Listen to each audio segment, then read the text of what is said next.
Good morning. Welcome to your program Agenda here on Cignal TV, channels 8 and 250 via One News. I'm your host, Cito Beltran, thanking you for joining us today, October 11, 2023. It's a Wednesday, just to remind all of you who might be planning to drive out but don't realize or are unaware that you are coding today like me. Tayo po ay coding, so we will do walking for the rest of the day. But anyway, welcome. And today we are going to be featuring two topics, one of which is an update on what's happening with Taal Volcano, because apparently it continues to be active and has been creating some environmental disruption and might I call it pollution or volcanic smog. So VOG daw. Okay. And but before that, we will be speaking with an expert member of the academe to talk about what's happening in Israel, the effects of the Israeli-Hamas war, because as of this morning, there is now an official news that it is feared that one Filipino has been killed or died during the Hamas attack of Israel last Saturday. And there are many hostages. I'll be reading about that in our review of the front page of the Philippine Star. But allow me to say thank you first to our viewers. Thank you to our friends, and especially those of you who have been including us in your prayers. It helps a lot to give us the energy, the strength to carry on with our work. And thank you for being subscribers of Cignal TV. And maraming salamat po for PLDT Home Fiber Optic Internet, Mr. Marco Berlongan. Okay, let's go to our daily starter. And it comes from the movie Far Away. It's actually a movie on Netflix, and it's a German film, if I'm not mistaken, but German produced, but it is in multilingual. There's English, there is some Greek, I believe, and German, but it's a very beautiful movie, and it's about life, real life, about relationships, and I picked up a line from it, and it goes, "Life goes on, I just don't know how." Many of us face trials, we have burdens, we have responsibilities, not just for ourselves, but for family members, for friends, our community, people who work for us. And sometimes we kind of sit down and papaano na. We ask ourselves, so what will happen? What is to become of us, etc. And in that movie, the lead character, the actress, said, "Life goes on. I just don't know how." And I guess that's as factual and as accurate as anyone can put it. So the word I'd like to share with you for this morning is life goes on. No matter what happens, whether we get sick, we die, so we lose business, life goes on. And let's now go to the front page of the Philippine Star. And the front page headline for today, October 11, 2023, Hamas threatens to execute hostages. That photo on the front page of the Philippine Star shows the Hamas individuals who have captured, kidnapped Israelis and are now taking them to undisclosed places.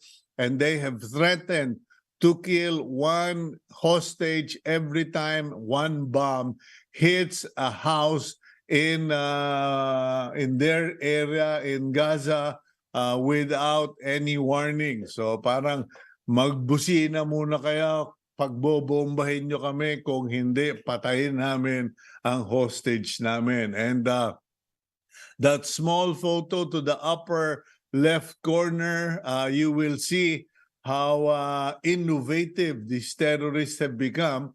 They used a hang glider with a go-kart engine or something with a motorized hang glider and mounted a machine gun on it during their attack on the Gaza on Israel last Saturday. Meanwhile, a Pinoy is feared to have been killed in Israel. Embassy officials said a DNA test on the body would be made to determine if it is of the female caregiver who, according to a family member, has been missing since the outbreak of violence. Okay, so yun po, kasi ang nangyari, there were about 265 people killed in the initial attack, and are now about 1,500 casualties, 2,500 wounded, and or 2,600 wounded, and dozens, hindi po mabilang, so dozens of Israeli captured, okay, or kidnapped. So yun po, that's the situation, and that is the report on the front page of the Philippine Star. At the top of the Philippine Star, the header, House panel, no confidential funds for OVP or Office of the Vice President, Department of Education, Department of Agriculture, Department of Information, Communications and Technology, and Department of Foreign Affairs. So for the 2024 budget. But hindi na lang kasing gawing batas na wala na, period. Meanwhile, the National Privacy Commission, PhilHealth hacking victims can file complaints. Okay, individuals who had their personal data stolen in the Medusa ransomware attack on the PhilHealth can file a complaint before the NPC. Okay, and then on the other side, here, please listen to this.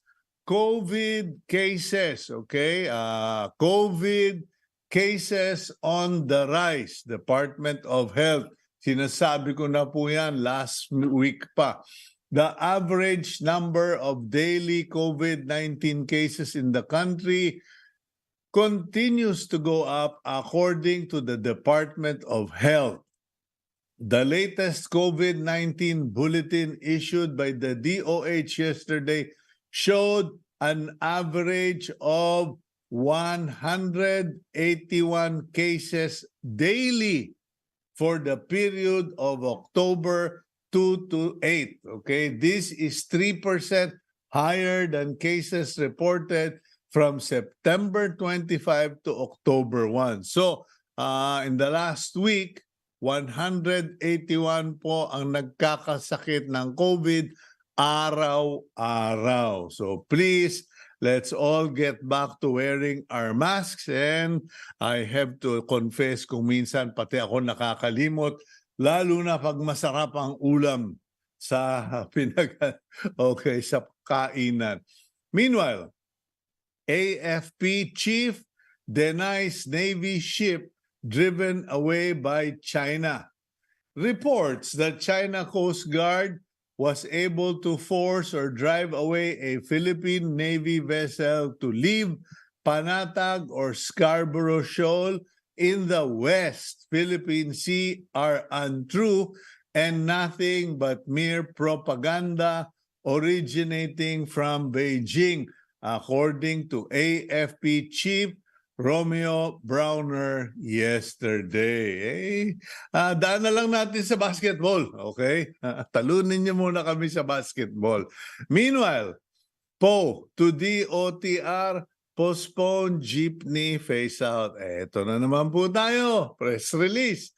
The Department of Transportation should suspend the implementation of Public Utility Vehicle Modernization Program until the alleged corrupt will, never mind.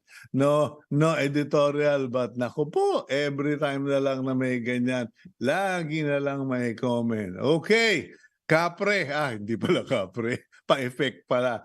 Tourism Secretary Cristina Frasco and husband House Deputy Speaker Duke Frasco posed for a forced perspective photograph at the famous Cagsawa ruins in Daraga, Albay yesterday for the Bicol leg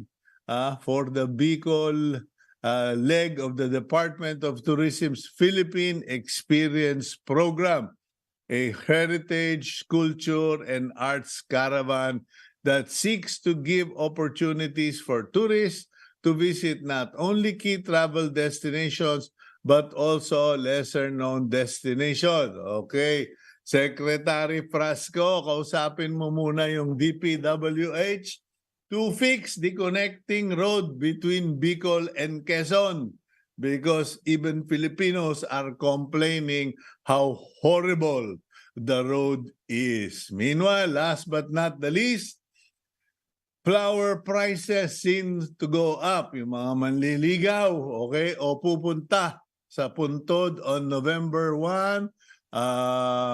Wait a minute, Gab, sandali lang ha. Okay, shops in Dangwa, Manila, the country's main source of wholesale flowers, are expected to increase prices of flowers as All Saints Day approaches. Ang sagot dyan, plastic flowers or magtanim kayo sa paso, dalin nyo pagpunta nyo. Okay, the Philippines condemns the killing of 2 Filipino nationals and all other acts of terrorism and violence as a result of Hamas actions against Israel. This is a recent statement issued by the Department of Foreign Affairs Secretary Manalo. So yun po, no, 2 Filipinos are now confirmed to have been killed by Hamas terrorists. And unfortunately, it is going to get darker before the light. Let us pray for everyone. Let us pray for everyone, both Israelis, the Thais, Thailand national, Filipinos, because ang dami pong nadamay dyan. In fact, a friend of our daughter is doing internship, and now she doesn't know where to put herself. Okay, so let us go for a quick break. When we return, we will tackle this concern over the Israeli-Hamas war. We'll be right back after a quick break.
Protests were ignited in different parts of the world to show support for either Palestinians or Israelis in the ongoing Hamas-Israel conflict. On early Tuesday, Israeli warplanes pounded Gaza City, the Palestinian militant group Hamas's home to their centers of government.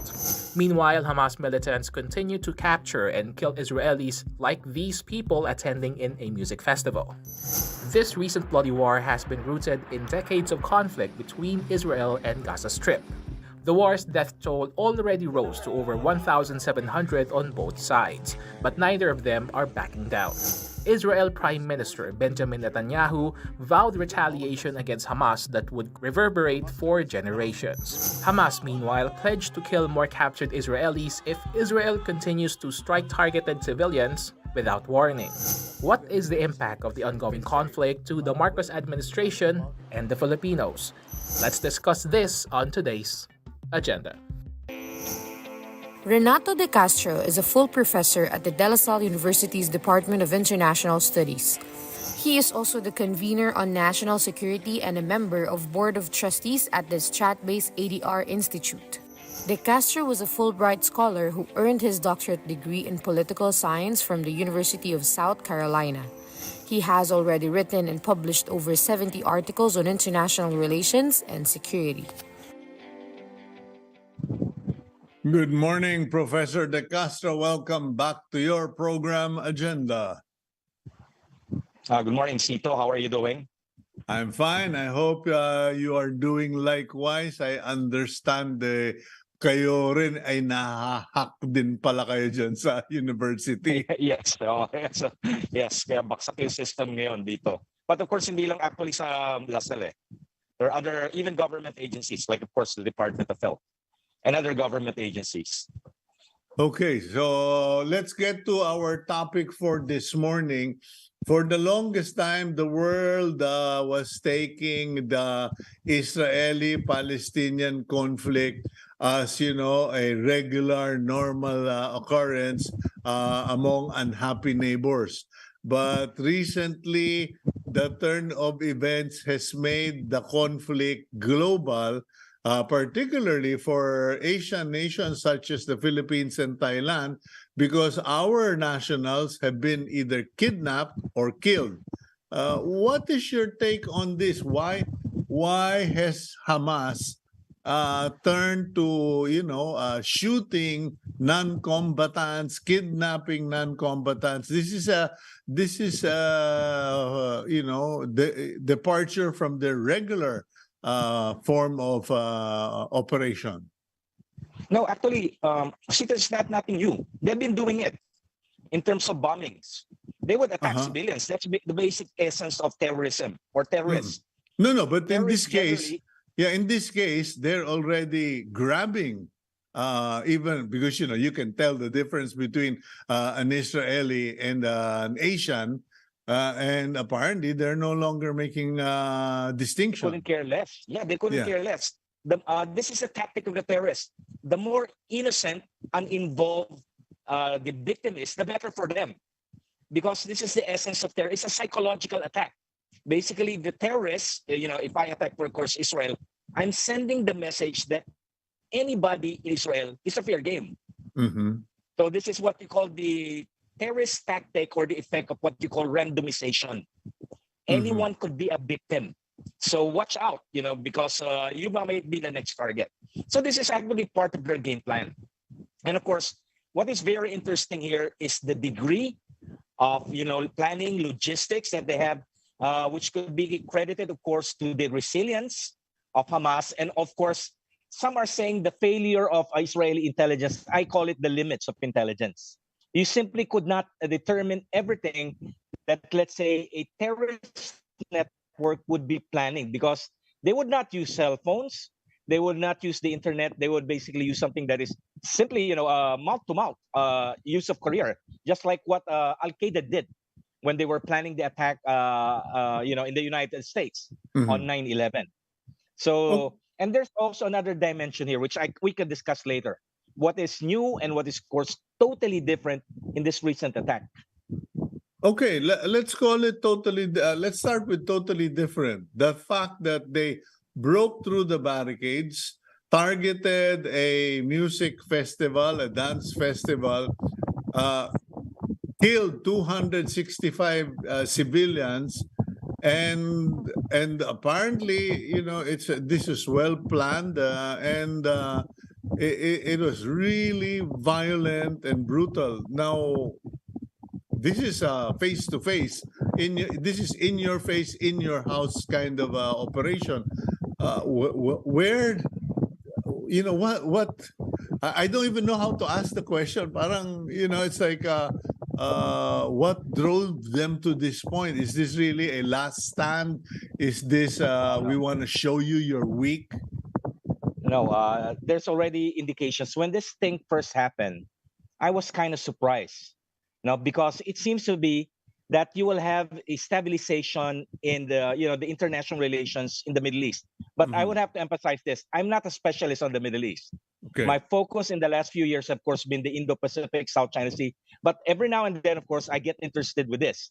So I was reading the account that sooner rather than later, you would have the establishment of diplomatic relations between Israel and Saudi Arabia. Yes. There were the indications of improvement of relations with Israel, establishing diplomatic relations with other Arab countries. Yes. So of course the reason here is not because the Israelis and the Arab countries like each other. They're basically gearing up against a third party. That party, of course, is Iran. Oh. So in fact, what happened here? There's already indication that Hamas had assistance from other terrorist organizations operating in Lebanon, and that's no less than Hezbollah. And of course, this is basically the tactic of Hezbollah. And Hezbollah, of course, is linked with Iran. Okay. So these are reports slowly coming in. I've been reading that. So you have, of course, what is different now, of course, regarding this, what I would use the term paradigm, during the Cold War, when you have terrorist organizations, they're basically state-sponsored. Then, of course, you have a change when you have Al-Qaeda, 9/11 Al-Qaeda, where, of course, people assume that terrorist organizations could operate on their own. Yeah. Now it seems that we're going back to the period of state-sponsored terrorism again. Okay. The fact that there are indication that you have the hidden hand of Iran behind this. Okay, now you've laid out the scenario. You have Israel and several Arab states trying to develop diplomatic relations.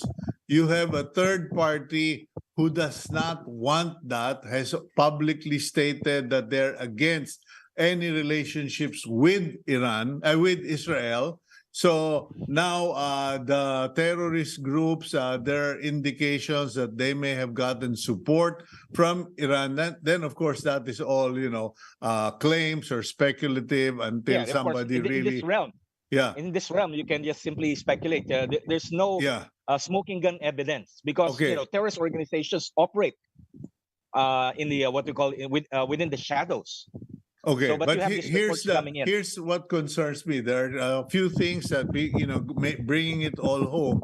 Number one, in light of the Ukraine-Russian conflict, where Russia is essentially bombing Ukraine, and as some experts have said, it looks like the guy's plan, Putin's plan, is to level Ukraine down to its knees, destroy anything and everything that is of a structure. So pupulbusin niya ang Ukraine. Now, in Palestine or in the Gaza Strip, etc., we've seen it on the video. Netanyahu has said that their pushback or their retaliation will be felt by generations.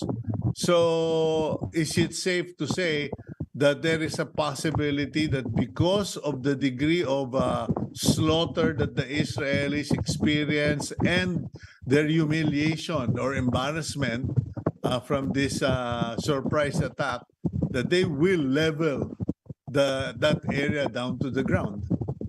Well, they'll be restrained, of course, by the Western powers. the United States, the NATO, they would allow them. But of course, at a certain point, when it will become very embarrassing for the Western powers, they would, of course, have to go to the United Nations Security Council. And of course, sooner rather than later, they will have a consensus in the Security Council. Then, of course, they will exert pressure on both Hamas and, of course, Israel. So that might be a part of Netanyahu rhetoric, because this would probably mean he would lose the next Israeli election. So he had to come out with this very strong rhetoric. But what is interesting here, Cito, that you raise is, you have Russia, of course, getting involved in Ukraine. And of course, there are indications that Russia and Iran are doing very well. Iran is exporting a lot of drones to Russia. Russia has been providing also weapons and technologies to Iran. They're part of what you call basically countries that are challenging what we call the rules-based international order. They have their respective issues against the United States, against the West. So we also see an alignment of states that, of course, have dissatisfaction with the current international system. They have issues with the United States, and of course, by also creating this major terrorist operation against Israel, it's also attracting the attention and resources away from Ukraine, and of course, going to Israel. In fact, the Pentagon already announced that their reserve of ammunition has been depleted because they're providing what they call this logistics, ammunitions, weapons to both Ukraine and, of course, the Israelis. So that's the larger geopolitical picture. And another concern, now, I'm not really concerned if Israel would really punish Hamas in Gaza. I cannot imagine if Israel would decide the state sponsor behind this terrorist attack. And I have no doubts about that, because if I remember the wrath of God operation of Israel, they hunted down all of the players that were responsible for killing the Israeli athletes in Munich, Germany during the Olympic Games. It took them 20 years, but they killed all of the leaders of that group. But anyway, Professor, let's go for a quick break. When we return, I'd like to talk to you about the possible fallout from this war. We'll be right back here on Agenda.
Okay, welcome back to your program agenda. And with us, to continue our conversation regarding the Israel-Hamas war, we have Professor Renato de Castro, Department of International Studies, excuse me, De La Salle University. Prof, what I wanted to ask you as a second question is, what would be the fallout if this thing gets out of hand? Because you were already referring to state-sponsored terrorism or wars, and there are international players, namely Iran and the Middle East and the United States. What is the possibility? Because, I was just thinking about that the other day. The last thing we need is a war in the Middle East, because oil prices are all going to go to hell. What's your assessment? Well, you mentioned a possibility of Israel's retaliation. So chances are, of course, after Israel has imposed really severe punishment against Hamas, then chances are, this is a possibility. Israel now will direct its attention against the state who's been sponsoring it.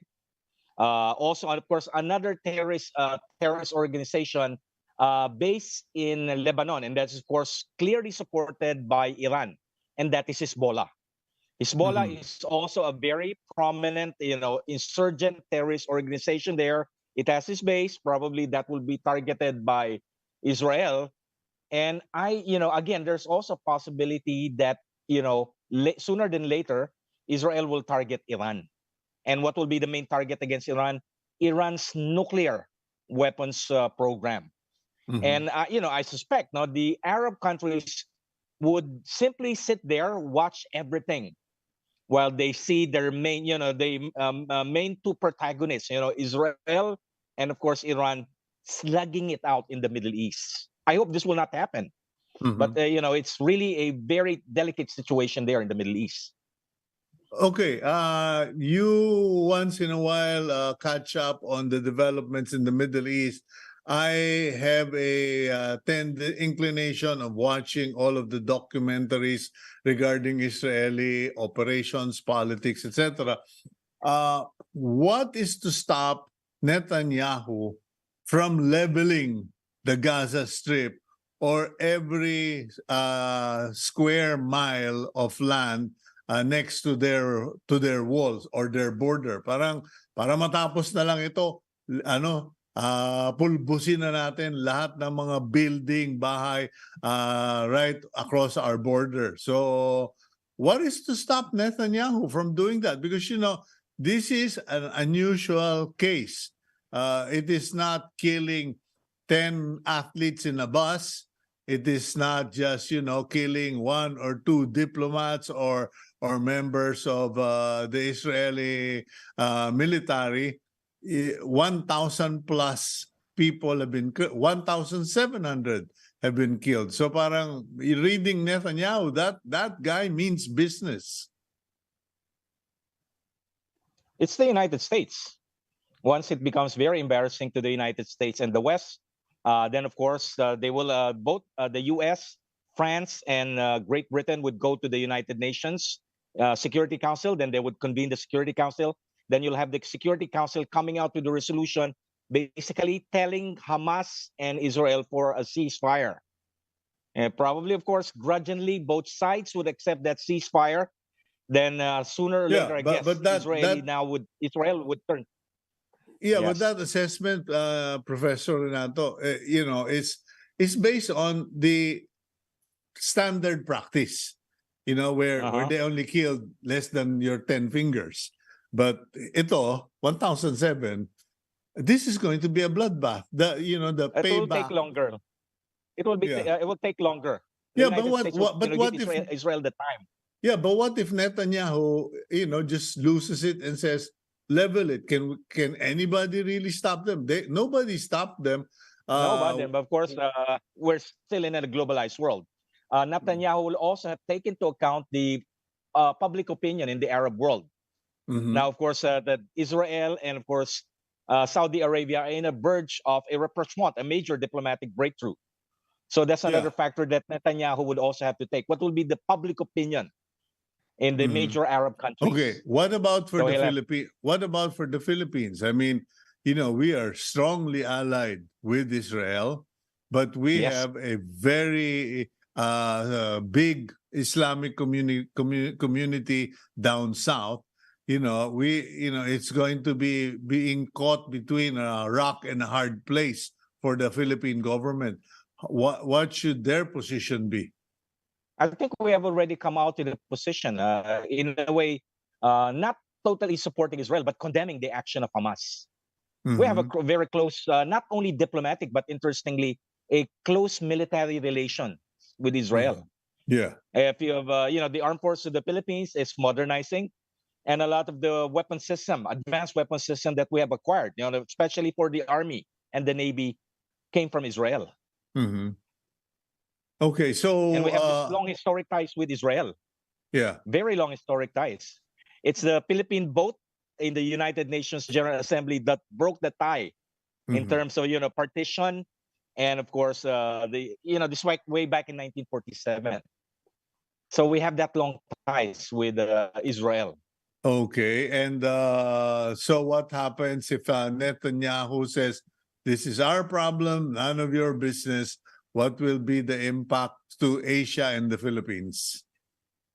Well, my primary concern, of course, is the outbreak. If Israel would really push for punishing the state, the state sponsor behind Hezbollah and Hamas, and that's no less than Iran.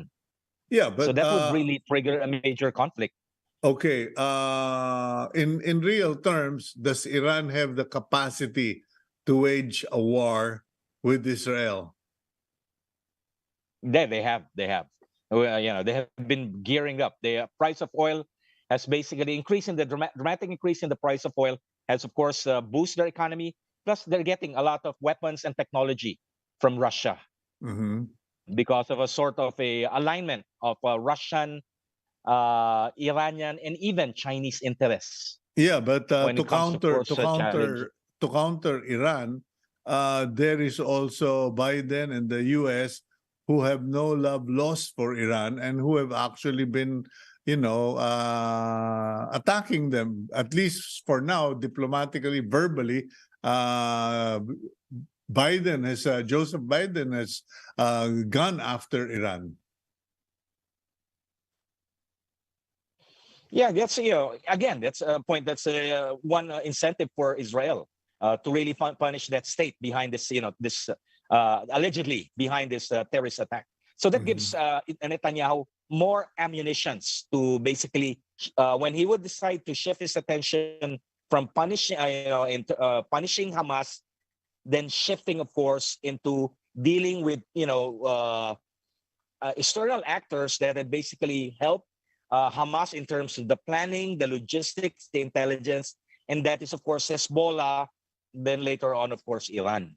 Mhm. And I cannot imagine the conflict that would be ignited once you had a head-on clash between Israel and, of course, Iran. And the Arab countries will just sit there and watch with glee. Okay, well, it's not going to be a fun event when that happens. There are going to be a lot of people hurt, and a lot of countries will definitely suffer. So at the end of the day, let's just all hope and pray they're able to work things out, and that all of this can be settled quickly. Anyway, thank you, Professor Renato de Castro, and we do hope to see you once again. Have a Sure. good day, sir. Have you? Take care. Okay, that's Professor Renato de Castro, Department of International Studies, De La Salle University. We will go for a quick break, and when we return, we go local. And this is something we would like to invite you to pay attention to, because people are coming down with various broncho or lung problems because of smog and because of VOG, which is from Taal. We'll be right back here on Agenda.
Volcanic smog or VOG blanketed several cities and municipalities near Taal Volcano in Batangas over the weekend, disrupting Monday classes in some localities, including nearby provinces like in Cavite, Laguna, and Rizal.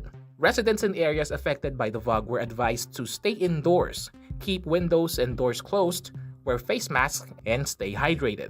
Fortunately, the VOG has since cleared up, according to PHIVOLCS. Still, the agency said the public should remain vigilant as recurrence is always possible. For now, Taal Volcano is on alert level 1, which means it is still in abnormal condition and its unrest isn't exactly over. Would there be more activity from Taal in the coming weeks and months? Let's discuss on today's agenda. Maria Antonia Bornas currently serves as the chief of the Volcano Monitoring and Eruption Prediction Division at the Philippine Institute for Volcanology and Seismology, or PHIVOLCS. Bornas is a Filipino scientist who has been in the front lines in the name of public service. Okay, good morning, Ma'am Mariton Bornas. Welcome to the program Agenda. Good morning po, Sir Cito, and to your listeners for inviting me to your program. Okay. Thank you. And siguro my first question would be, what is the current state of Taal Volcano? Because, I monitor people posting about the VOG and Taal. And I remember last week, there were a few people who got into arguments kasi sabi ng iba, please stop posting old footage of Taal Volcano and creating panic. But then there was also a recent post where it was actually true na yung pala last weekend nagkaroon ng VOG. So people are like, ano ba talaga, kuyang? Yes, so Taal is still at alert level 1 because it has been degassing profuse volumes of sulfur dioxide. So, ang seismicity po, yung volcanic earthquakes, they are already very low. No? Most of the time, we don't detect any. And the volcano has actually deflated.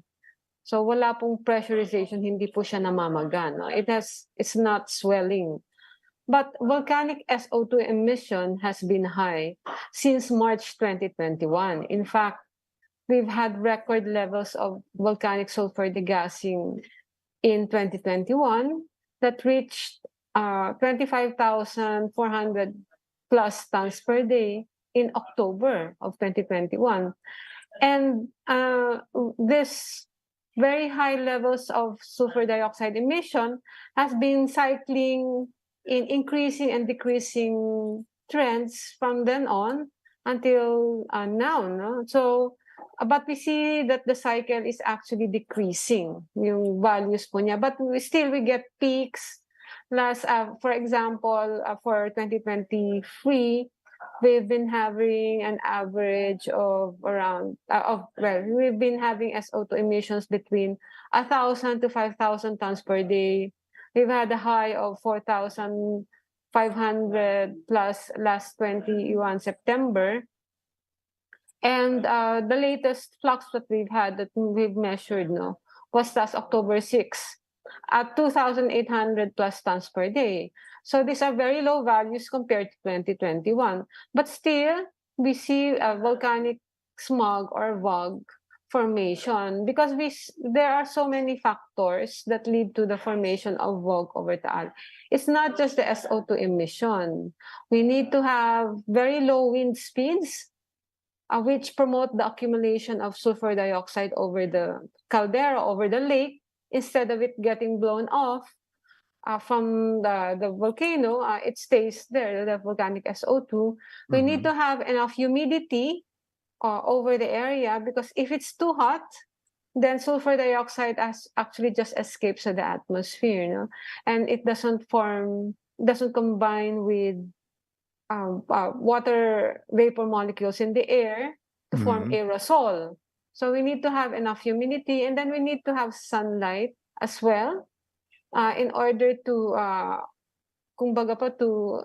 facilitate VOG formation. So there are several factors that come into play in the formation of VOG.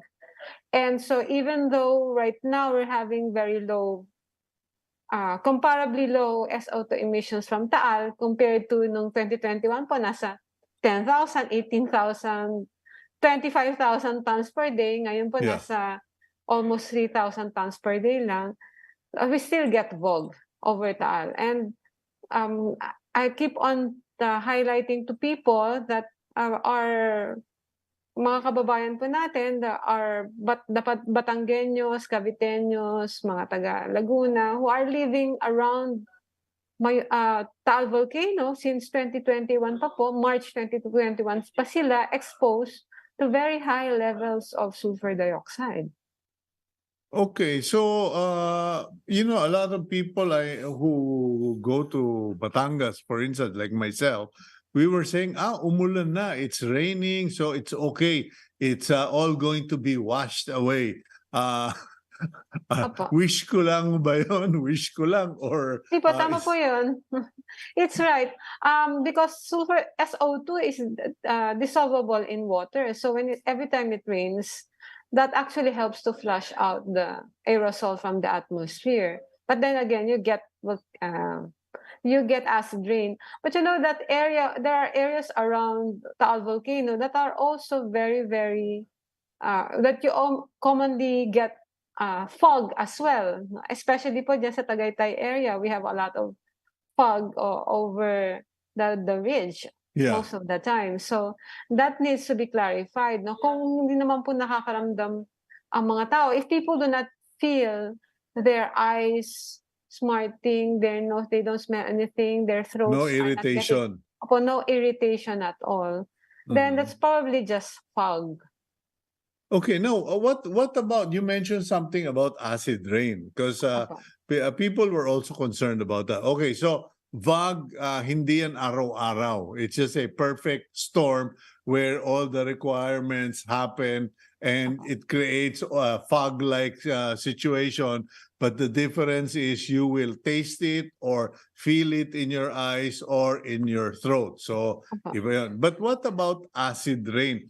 People were telling me, Kuya, hindi ba makakasira sa kotse yan? Will that kill my plants? Or what about our dogs or our farm animals?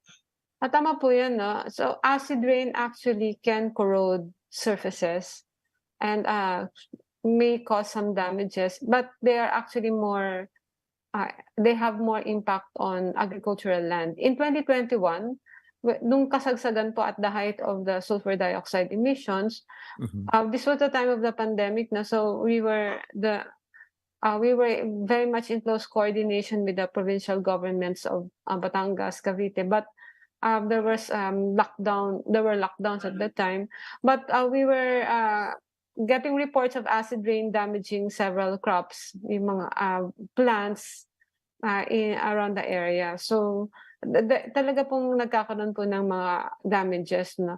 There are minor damages siguro to our cars or to our roofs, kasi mga metal surfaces, especially po mga metal surfaces, no, those tend to get corroded very slightly, no, depending of course on the concentrations of volcanic SO2.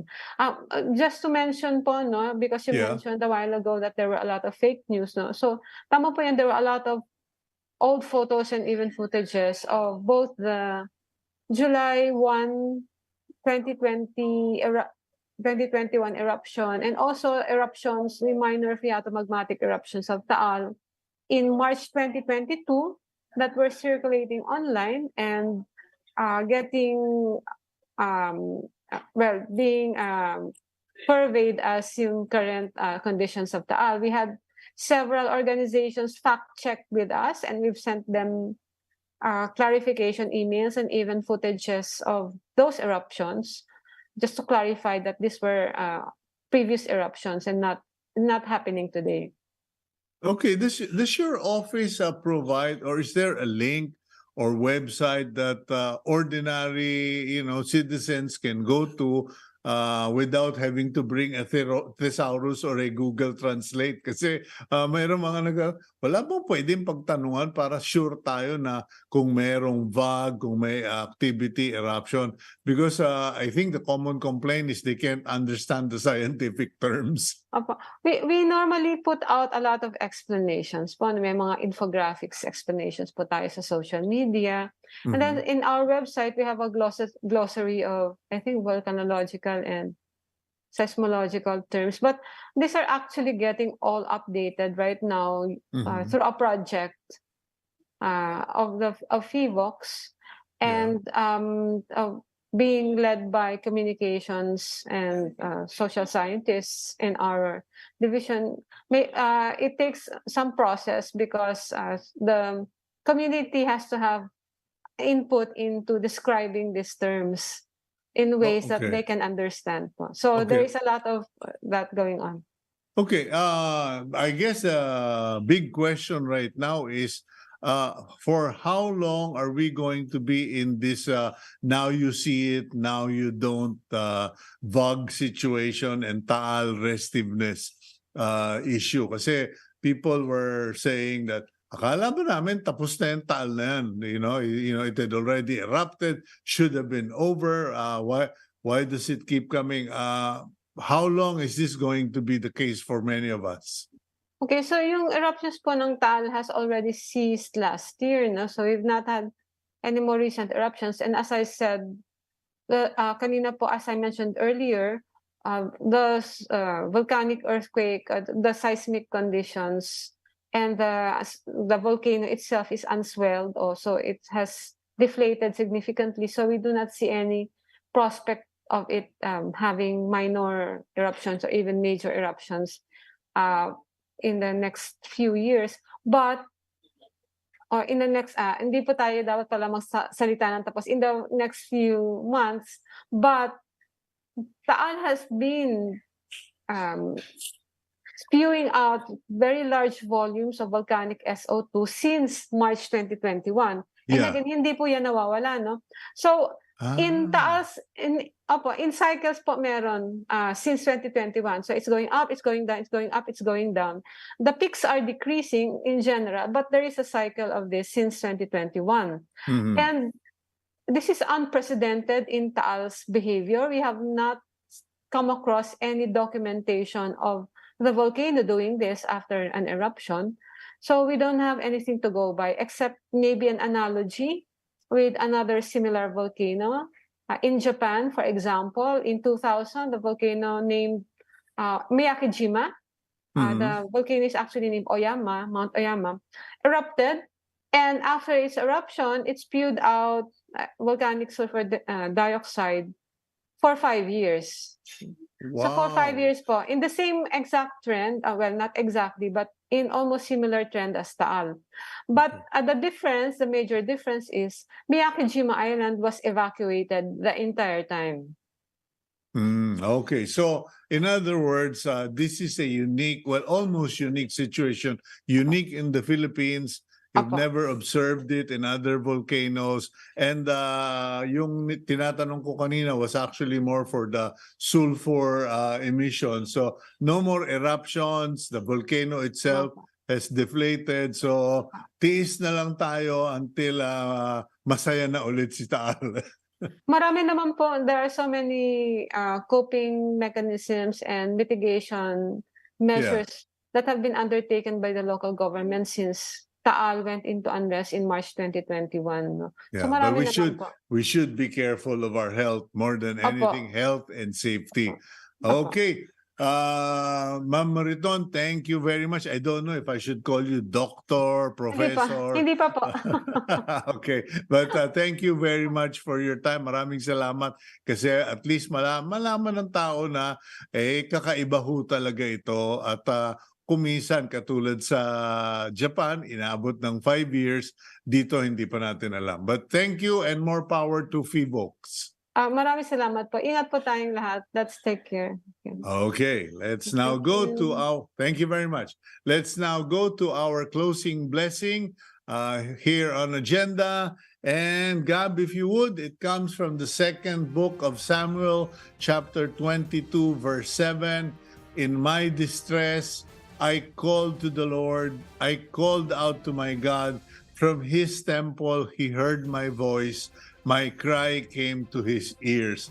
God will rescue you every time you send an SOS. And I do hope your week turns out to be better than expected, that you are able to achieve your goals and get your answered prayers. I'm Cito Beltran thanking you. Please remember Team Agenda in your prayers, and please keep it here on One News.